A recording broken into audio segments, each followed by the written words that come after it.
गीत हो नि वन गीत वनमा अब कहानी यस्ता मस्त छन् यो वनमा किन गाउँछन् किन घरमा गाउँदैन यसको धेरै लामो कथा छ यति हो कि म पनि वनमा जाने गोठालो भएको माइस भनेको मान्छे गोठालो भएको माइस वनमा जाने सल्लाहको कवि चढ्ने अनि गीत गाउने गाई बस्तुहरू चराउने म माइस भएको हुनाले मन यो गीत साह्रै मन पर्ने र अर्को कुरा मेरो पहिलो गुरु आमा भनेको मेरो आमा मलाई जन्माउने गङ्गमती देवी उहाँ स्वर्गवास भया दोस्रो वन जङ्गल हो मेरो मातृभूमि हो सल्लाहका रुखहरू हुन् नदी र ताल तलैयाहरू हुन् हरिया वन जङ्गलहरू हुन् त्यो मेरो दोस्रो पाठशाला हो अब कसरी गया भन्दाखेरि आमाले मागल गाउनुहुन्थ्यो मिठो स्वर थियो उनको त्यो मागलबाट म प्रभावित भएर देउरा गाउँदै गाउँदै गाउँदै गाउँदै त आइगई जो गीत पनि गाउँदै नि बोल्नु छ सबैले हेर्दा अनि हेरेको क्या मान्ने हो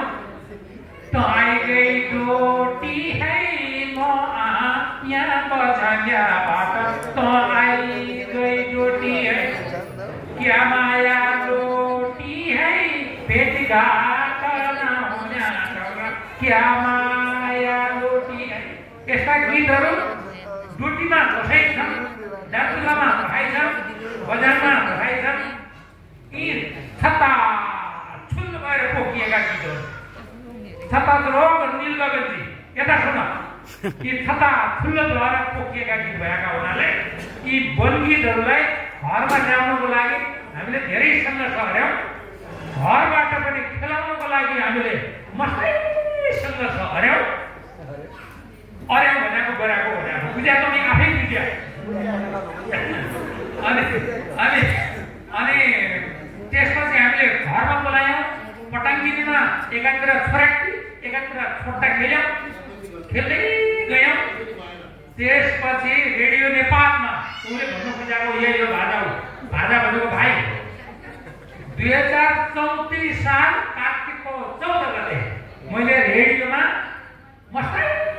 दुःख पाइकन गाएको मस्तै भनेको धेरै यति दुःख पाइयो यति दुःख पाइयो भन्छन् हुन त कुकुर पनि युधिष्ठिरको प्रिय साथी हो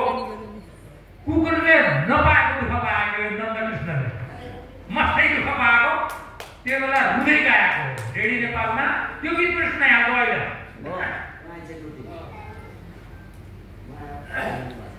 बौजुका कम्पनी माला बौजुका कम्पनी माला दाइ ज्ञान मास्ता हुन बाँच ओ बाँच झुम्ब्यौली बाँच मनी भन्या साउना कि रात मनी भन्या साउना कि रात दन्त केही हाँस्ता हुने बाँच ओ बाँच झुम्ब्यौली बाँच दन्त केही हाँस्ता हुने बाँच ओ बाँच झुम्ब्यौली बाँच यो गाएको मैले मात्रै बोल्नु भएन।